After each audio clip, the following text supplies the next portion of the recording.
Hi everybody, Norman Van Aken here, and I'm back with another treasure book. As many people who know me and know of my work, they know that I've been immensely, proudly, happily affected by Cuban cuisine. All kinds of the Caribbean cuisine, but when Janet and I left our native home in Illinois to live together in Key West, Cuba was definitely the dominant country to affect the island's culture overall. Key West is 90 miles from Cuba and more than 120 miles from Miami. The long history and cultural liaison between Key West and Cuba remains the case today, although it's getting new layers, just like Miami. One of the great books to come along in more recent history is this particular book here, The Cuban Table. I've had the pleasure of doing a cooking class with Ana Sofia, and she is a marvelous teacher. If you are interested, whether you're Cuban, partially Cuban or not, if you want to know about Cuban food and Cuban flavors and how to cook Cuban food, her book is tremendous. And it's been out a couple years, so you can probably find it online, but I would go to Books and Books if I was here in Miami, because they probably still carry it. This is a first edition book, beautiful photography throughout. Ellen Silverman did the photography, St. Martin's Press. I love this inscription that Ana Sofia has here. She dedicates this book in part to my grandparents who had to leave it all so that I could have it all. And this is the story of so many people who escaped the despotism of the government situation in Cuba starting in the 60s. The foreword, written by the fantastic Maricel Presilla.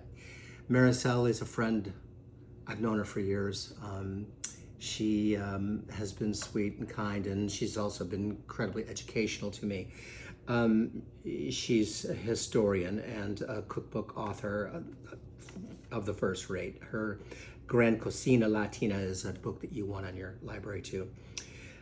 And she speaks so well. I wish you could meet her right now. A quiet clarity suffuses the pages of this book, and an inexorable truth is told on every page. There is no single Cuban table, but many straddling the Florida Straits, scattered across the globe and built on memory fragments of what once was when we were all one people, living together on a crocodile-shaped Caribbean island. She's poetic. This book is an amalgam of life in Cuba as it was, and life and remains, and life in Miami too. Again, it is done in homage. Like beehives scattered across the Miami landscape, Cuban bakeries and cafes operate out of ventanitas, which are the little windows that are so popular, especially in from Miami down to Key West. This is where I first was experiencing Cuban food, was oftentimes in a laundromat. The ventanita would be to the outside, open to the street, like the famous M&M laundromat and others. The Bicentennial Cafe, the old conchs will know what I'm talking about here. Conchs being the word that's used for the people born and raised in Key West, or have lived there long enough. That's called a freshwater conch. Pastelitos de guayaba. I didn't grow up speaking Spanish, and many of my Spanish-speaking friends are kind to me when I kind of butcher the pronunciation of some of these words, but I do, and they know, I love the flavors of Cuban food. Marmalada de mango. The devotion to tropical fruits and tubers is something that is unlike almost anything you ever see in other cultures. Not a tremendous amount of vegetables, I would say, are raised in Cuba, and nor in most of South Florida. There are some great exceptions, the Redland area in particular. But fruits, second to none. Alberto Cabrera, He used to work for us in our restaurant, and then he opened up a cool little what was it called? Little Bread, which was a small place that he devoted himself to making great Cuban sandwiches. Now, the people in town, he went on to do other things, but the people in town now have the place called Sandwich, which is a funny pronunciation, but it's the way it's often pronounced. Sandwich, Sanguich, in town, and most people think it's the best Cuban sandwich in town.